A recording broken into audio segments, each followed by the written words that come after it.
Hello code एनविलर्स, कैसे हो आप सब बढ़िया। तो आज से हम एक नया सीरीज स्टार्ट करने वाले हैं जिसमें हम पढ़ेंगे पूरा पाइथन के बारे में। हम बेसिक से स्टार्ट करेंगे और एडवांस लेवल तक जाएंगे, ठीक है।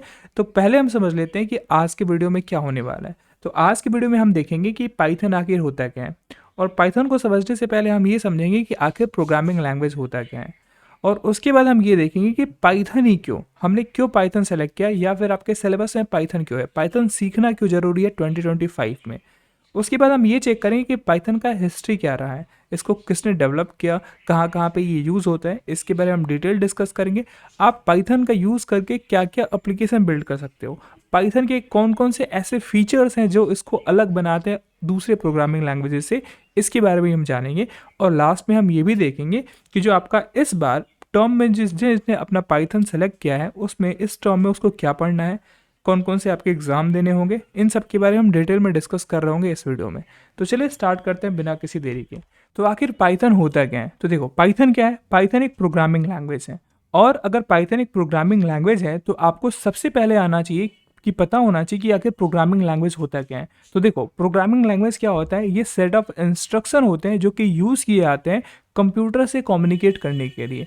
क्या होते हैं वो आपके प्रोग्रामिंग लैंग्वेज होते हैं। अब ये सेट ऑफ इंस्ट्रक्शन का क्या मतलब है, अब आपको ये समझ में नहीं आ रहा होगा कि सेट ऑफ इंस्ट्रक्शन क्या है। तो इसको समझाने के लिए आप ये एक एग्जांपल के तौर पे लो कि सपोज करो आपको करना क्या है, आपको एडिशन करना है। आपको मैं बोलूँ कि आप 1 से नंबर स्टार्ट करो, 1 में 2 ऐड करो, 2+3 करो, 3+4 करो, 4+5 करो, और ये नंबर ऐड करते हुए जो आपके 100 नंबर तक है सबका आपको एडिशन करके सबका सम निकालना है।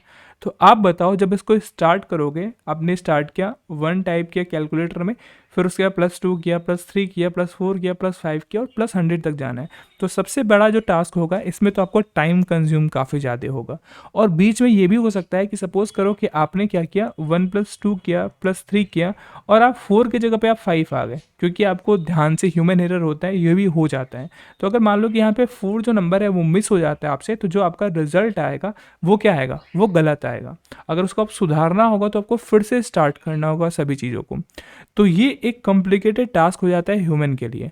अब यही बात आती है कि अगर आपको कोई प्रोग्रामिंग लैंग्वेज आता है, आपको कंप्यूटर से कम्युनिकेट करना आता है, तो आप केवल ये 4 लाइन का कोड लिखोगे, जो ये पाइथन का कोड है। आपको कोई भी ध्यान नहीं देना है इस कोड पे कि क्या है, क्या मतलब है, सम इक्वल टू 0 क्यों रखा गया है। हम केवल इसको यहाँ पे एग्जाम्पल के तौर पर समझा रहे हैं, आगे जब देखोगे तो आप आराम से इसको समझ पाओगे।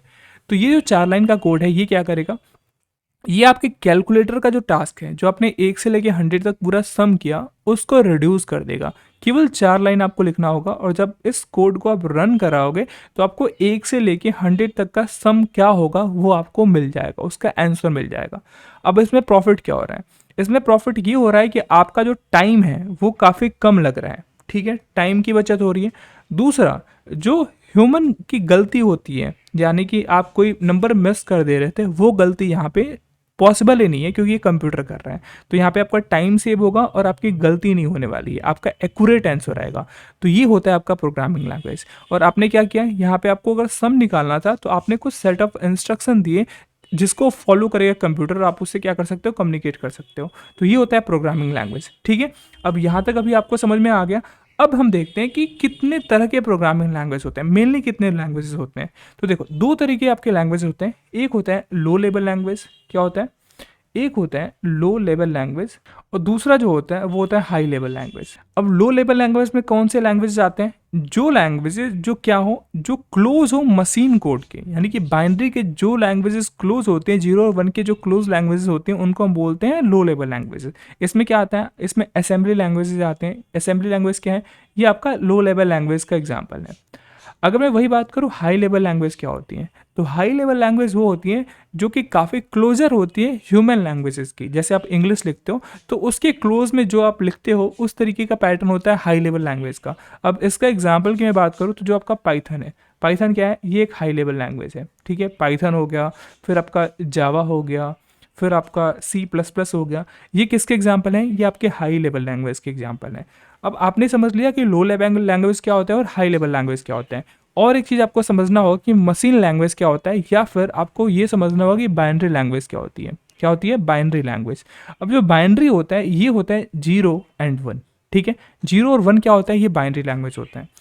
अब आपको पता होगा कि जो कंप्यूटर है वो और कोई भाषा नहीं समझता है। कंप्यूटर किस पे वर्क करता है? कंप्यूटर को केवल एक ही भाषा आती है, एक ही लैंग्वेज आती है, वो है बाइनरी लैंग्वेज। 0 और 1 का पैटर्न ये समझता है कंप्यूटर।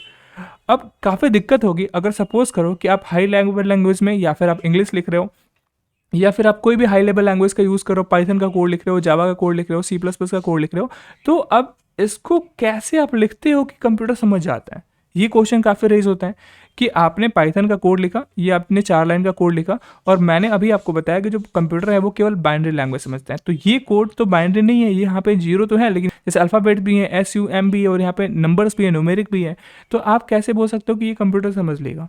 तो ये काफ़ी अच्छा क्वेश्चन है। अब देखो ये क्या होता है कि हमारा जो कंप्यूटर होता है वो 0 और 1 समझता है, लेकिन जो आपके पाइथन होते हैं, आपके और जो डिफरेंट लैंग्वेजेस होते हैं, उनमें केवल क्या होता है, ये आप कोड नहीं लिखते हो, उनका भी क्या होता है, उनमें आपके कुछ कंपाइलर्स पे काम करते हैं और कुछ इंटरप्रेटर होते हैं। अब सपोज करो, मैं इसको एक एग्जांपल के थ्रू समझाऊं। अब सपोज करो कि आप क्या हो, आप एक इंडियन हो, ठीक है, आप इंडिया के हो, और आप कहाँ पे जा रहे हो? आप जा रहे हो चाइना, ठीक है, आप चाइना जा रहे हो, ये चाइनीज़ पर्सन है, ये क्या है, ये चाइना का है।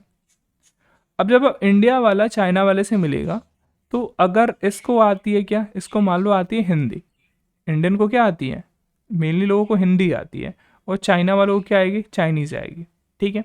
अब इन दोनों को आपस में बात करना है। अब दिक्कत यहाँ पे ये हो रही है कि इंडिया वाले को आ रही है हिंदी और चाइना वाले को आता है केवल चाइनीज़, ठीक है। अब ये ना बोलना कि इंग्लिश भी तो आती है, चाइनीज़ वाले को भी तो इंग्लिश आती है।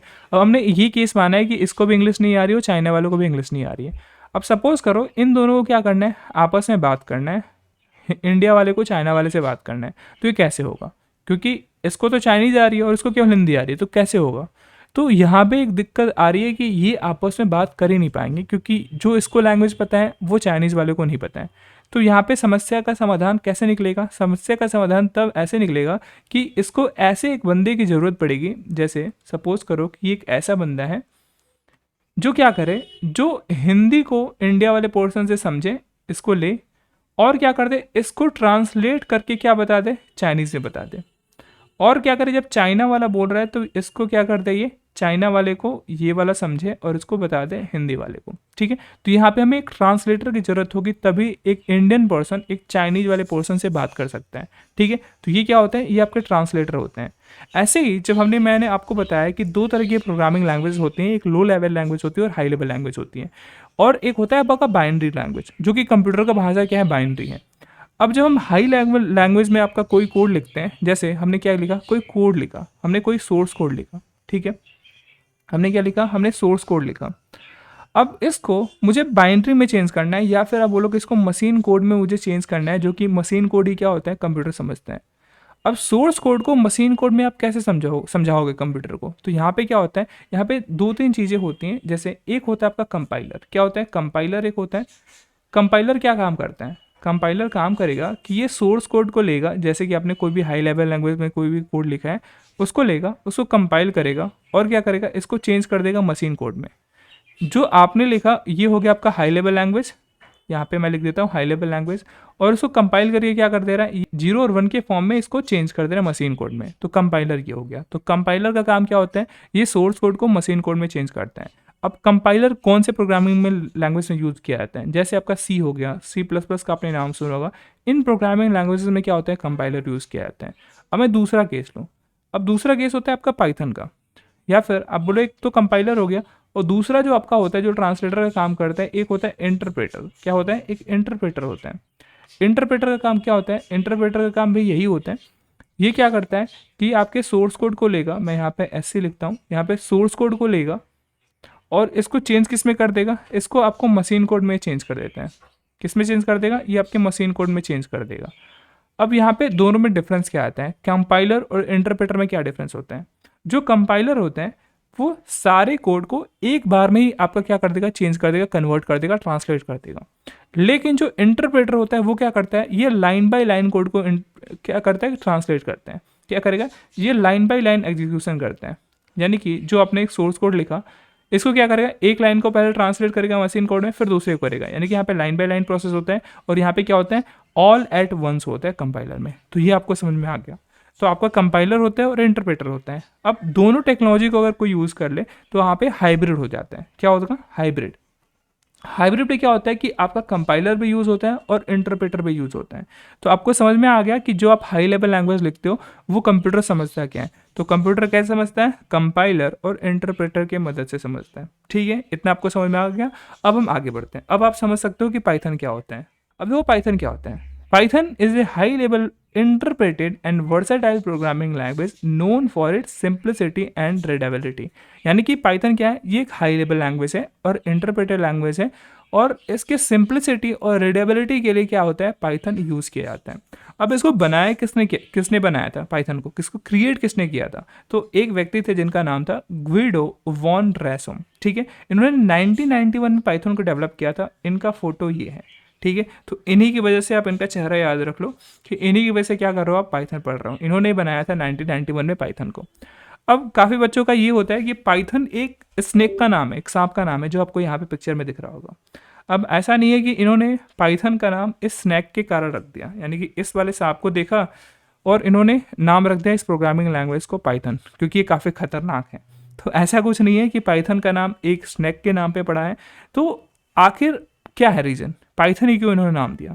तो ये क्या कर रहे थे, ये काफ़ी मतलब शौकीन आदमी थे। शौकीन मतलब इनको काफ़ी पसंद था एक कॉमेडी सीरीज, जो ब्रिटिश कॉमेडी सीरीज हुआ करता था उस टाइम पे, जिसका नाम क्या था? जिसका नाम था मॉन्टी पाइथन्स फ्लाइंग सर्कस। क्या नाम था? उस जो कॉमेडी सीरीज था उसका नाम था मॉन्टी पाइथन। अब इसी से इंस्पायर्ड होकर इन्होंने अपने जो प्रोग्रामिंग लैंग्वेज डेवलप किया उसका नाम क्या रख दिया? पाइथन। ठीक है, तो यहाँ से पाइथन का नाम निकल के आया। तो अगर आपसे कोई पूछे कि पाइथन कहाँ से आया, तो आप बोलोगे कि पाइथन सांप का नाम नहीं है, सांप का नाम अलग है, लेकिन जो पाइथन निकल के आया है वो एक कॉमेडी सीरीज से निकल के आया है। ठीक है, समझ में आ गया। अब सबसे और इम्पॉर्टेंट जो क्वेश्चन उठता है कि पाइथन ही क्यों, हमें क्यों पाइथन सीखना है? तो इसके कुछ आपके आंसर हैं। जैसे पाइथन क्या है? पाइथन एक बिगिनर फ्रेंडली लैंग्वेज है। अगर मान लो किसी को प्रोग्रामिंग लैंग्वेज कभी नहीं सीखा, तो अगर वो रस्ट से स्टार्ट करे, वो सी प्लस प्लस से स्टार्ट करे, सी प्लस प्लस भी ईजी होता है। अगर मान लो कि फोर्टान होता है जो पहले प्रोग्रामिंग लैंग्वेज यूज़ किया था, फार्मूला ट्रांसलेशन वगैरह, अगर कोई उससे स्टार्ट करे तो काफ़ी उसको परेशानी होगी। लेकिन पाइथन क्या है? पाइथन एक बिगिनर फ्रेंडली आपका प्रोग्रामिंग लैंग्वेज है। ये काफ़ी आसान होता है और काफ़ी जो नए डेवलपर होते हैं जो इस प्रोग्राम को सीखना चाहते हैं, वो काफ़ी इसको पहले अडॉप्ट कर लेते हैं, उसको सीख लेते हैं। ठीक है, इसकी कम्युनिटी क्या है? काफ़ी बड़ी है, काफ़ी लोग पाइथन में प्रोग्राम करते हुए आपको मिल जाएंगे। अगर आपको कोई समस्या होती है तो आप उनकी कम्युनिटी में कुछ भी पूछ सकते हो, वहाँ पे आपको आंसर मिलेगा। और क्या रीज़न होता है? जैसे आपने नाम सुना होगा गूगल का, तो गूगल में भी कई सारे गूगल के प्रोडक्ट्स होते हैं जहाँ पे पाइथन का यूज़ किया जाता है। नेटफ्लिक्स में पाइथन का यूज़ किया जा रहा है, ड्रॉप बॉक्स में पाइथन का यूज़ किया जा रहा है, कोरा में भी पाइथन का यूज़ किया जा रहा है। तो जब इतनी सारी कंपनियाँ पाइथन प्रोग्रामिंग लैंग्वेज को प्रेफर करती हैं, तो अगर आपको जॉब भी क्या करना है, जॉब भी अगर इन कंपनी में आपको करना है, तो आपको क्या करना चाहिए? आपको पाइथन आना चाहिए। ठीक है, आगे बढ़ते हैं। एक वेबसाइट है, आपने भी नाम सुना होगा, अगर नहीं सुना कोई दिक्कत नहीं है। वेबसाइट का नाम है स्टैक ओवरफ्लो। ये जो वेबसाइट होने वाली है आने वाले टाइम में, आपका क्या होनी है? आपका जो है काफ़ी हेल्प करने वाली स्टैक ओवरफ्लो, ये डेवलपर का वेबसाइट है। ठीक है, क्यों मैं कह रहा हूँ डेवलपर लोगों का वेबसाइट है? क्योंकि अगर आपको कोई भी तरह की दिक्कत आती है तो आपको कहीं मिले या नहीं मिले उसका आंसर आपको वहाँ पे कहाँ पे मिलेगा? स्टैक ओवरफ्लो नाम की वेबसाइट पे आपको ज़रूर मिल जाएगा आपका आंसर। जो आपके डेवलपर कम्युनिटी है वो यहाँ पे पोस्ट करते रहते हैं कि हाँ इस वाले बग का समस्या अगर आ रही है किसी को तो इसका प्रॉब्लम का ये सॉल्यूशन होने वाला है। ठीक है, तो स्टैक ओवरफ्लो ये होता है। अब स्टैक ओवरफ्लो क्या करता है? हर साल एक सर्वे करता है और ये जानना चाहता है कि अभी के टाइम पे, जैसे 2024 में सर्वे हुआ, तो अभी मोस्ट पॉपुलर टेक्नोलॉजीज में कौन कौन से लैंग्वेजेस हैं, यानी कौन कौन से लैंग्वेज ऐसे हैं जो कि मोस्ट पॉपुलर हैं। अब सभी अगर कैटेगरी की मैं बात करूं, ऑल रिस्पॉन्डेंट में बात करूं, जिसमें आपके प्रोफेशनल डेवलपर भी आ गए, लर्निंग टू कोड में भी आ गया, अदर कोर्स में भी आ गया, तो इसमें अगर बात करूं ओवरऑल में मोस्ट पॉपुलर टेक्नोलॉजी में, तो इसमें जो आपका पाइथन है, ठीक है, जो PY लिखा हुआ है पाइथन, ये आपका थर्ड नंबर पे आता है। 51% का चॉइस क्या है? पाइथन है। नंबर 1 पे क्या आ रहा है? जावा स्क्रिप्ट आ रहा है। अगर वही मैं बात करूँ, जैसे मैंने बताया ये बिगिनर फ्रेंडली लैंग्वेज रहता है, जैसे अगर वही बात करूँ लर्निंग टू कोड वाले सेगमेंट में, तो यहाँ पे पाइथन क्या आ रहा है? फर्स्ट चॉइस है लोगों का। 66.4% जो उन्होंने वोटिंग दिया है पाइथन को लेकर दिया है। तो आप यहाँ से भी अंदाज़ा लगा सकते हो कि ये रियल डेटा है, यहाँ पे नियर अबाउट 65,000 से एबव लोग क्या किए हैं, वोट किए हैं, इस सर्वे में पार्टिसिपेट किए हैं, जिससे कि ये पता चलता है कि पाइथन कितना डिमांडिंग आपका लैंग्वेज है। तो अगर आपने पाइथन को सीखना है तो काफ़ी ध्यान से सीखना, काफ़ी ये यूज़फुल लैंग्वेज होने वाली है। अब इसके कुछ फीचर्स के बारे में बात कर लेते हैं। जैसे पहला जो फीचर है वो है simple and easy to learn. ठीक है, अभी सिंपल और इजी होगा तभी ये बिगनर फ्रेंडली होगा, काफ़ी लोग इसको आराम से सीख सकते हैं। अब इसमें कैसे मैं बोल रहा हूँ कि सिंपल और इजी टू लर्न है, जब आप इसका सिंटेक्स को देखोगे तो काफ़ी स्ट्रेट फॉरवर्ड है। ठीक है, जैसे कि आप इंग्लिश लिखते हो उसी तरीके का कुछ पैटर्न होता है पाइथन का, ना यहाँ पे कोई आप कर्ली ब्रेसेस यूज़ करने वाले हो जैसे C++, सी शार्प में यूज़ करते थे, ऐसा कुछ नहीं है, काफ़ी सिंपल है, स्ट्रेट फॉरवर्ड है। जैसे इंग्लिश लिखते हो उस तरीके का कुछ पैटर्न होता है, थोड़ा सा कहीं आपका सिंटेक्स आएगा, वो आप जैसे प्रोग्रामिंग लैंग्वेज सीखोगे वो अडाप्ट कर लोगे। तो सबसे पहला का फीचर क्या होगा, ये काफ़ी सिंपल है और ईजी टू लर्न है। दूसरा, अभी मैंने आपको बताया था इंटरप्रेटेड क्या होता है, ये एक इंटरप्रेटेड लैंग्वेज है। कहीं कहीं आपको ये मिल जाएगा कि ये कंपाइलर भी है, तो आप उस वाले कन्फ्यूजन में न जाओ कि कंपाइलर है या फिर इंटरप्रेटेड लैंग्वेज है। आप ये समझो अभी कि ये इंटरप्रेटेड लैंग्वेज है, और यहाँ पे क्या होता है, जो कोड होता है वो लाइन बाय लाइन एग्जीक्यूट होता है, जिससे कि इसको डिबग करना काफ़ी ईजी होता है। तीसरा, ये डायनेमिकली टाइप्ड होता है। इसका मतलब क्या होता है कि यहाँ पे जो वेरिएबल जो टाइप होता है वो रन टाइम पे आपका क्या होता है, डिटरमाइंड होता है। चौथा, इसका फीचर है एक्सटेंसिव लाइब्रेरीज। ये अगर मैं पाइथन की बात करूँ, ये काफ़ी रिच है, यहाँ पे रिच सेट ऑफ लाइब्रेरीज हैं और काफ़ी सारे फ्रेमवर्क मिल जाएंगे आपको काम करने में पाइथन पे। ये ओपन सोर्स है, ओपन सोर्स इसको काफ़ी अच्छा बनाया देता है कि ओपन सोर्स का मतलब होता है कि ये फ्री टू यूज़ है, और आप इसको फ्री टू यूज़ तो है, इसको आप डिस्ट्रीब्यूट भी कर सकते हो बिना कोई पैसा दिए हुए। क्रॉस प्लेटफॉर्म, क्रॉस प्लेटफॉर्म मतलब क्या होता है, इसका मतलब ये होता है कि आप इसको डिफरेंट ओएस पे क्या कर सकते हो, डिफरेंट ऑपरेटिंग सिस्टम पे इसको लॉन्च कर सकते हो, इसको रन कर सकते हो बिना कोई कोड में मॉडिफिकेशन किए हुए।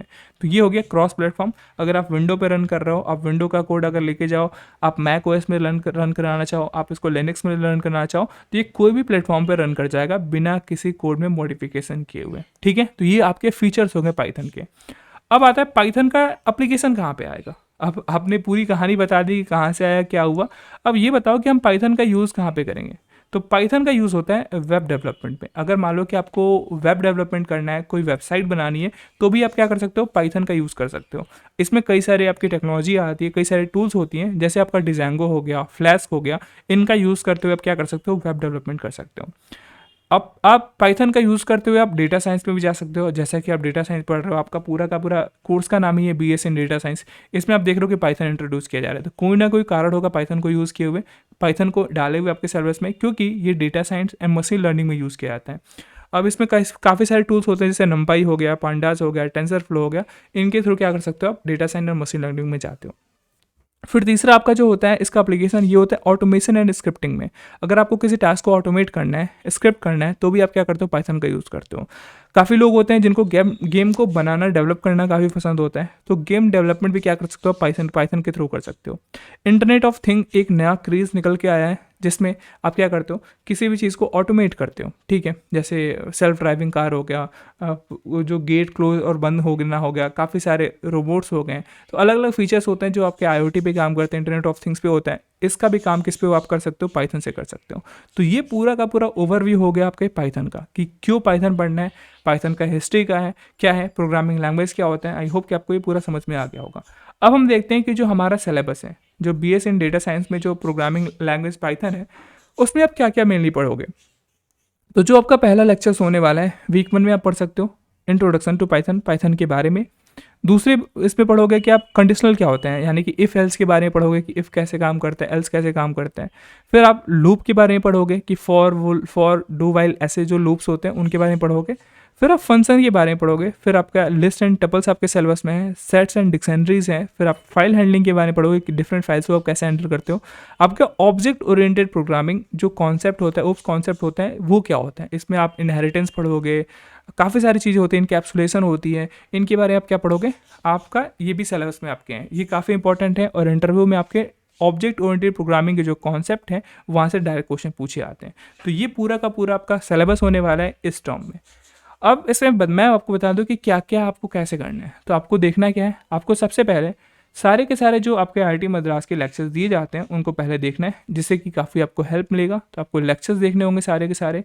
और उसी के बाद आपको प्रैक्टिस असाइनमेंट मिल जाएंगे। जैसे आपने लेकर लेक्चर देखा वीक का, आप वहाँ पर नीचे प्रैक्टिस असाइनमेंट होगा, आप इसको मिस ना करना, सारे प्रैक्टिस असाइनमेंट सॉल्व करते जाओ। क्योंकि 3 महीने में क्या है, आपको 3 महीने पूरा टाइम दिया जा रहा है। अब 3 महीने में इसमें आपको कुछ और प्रोग्रामिंग लैंग्वेज आपको नहीं सेलेक्ट करना है, केवल आपका पाइथन है। तो पाइथन को आपको क्या करना है, पाइथन पे आपको पूरा कमांड बनाना है। पाइथन पे कमांड कैसे होगा कि जितने भी आपको प्रैक्टिस असाइनमेंट मिले उनको आप खुद से सॉल्व करने की कोशिश करो, कि आप खुद से क्या कर सकते हो, सॉल्व कर लो।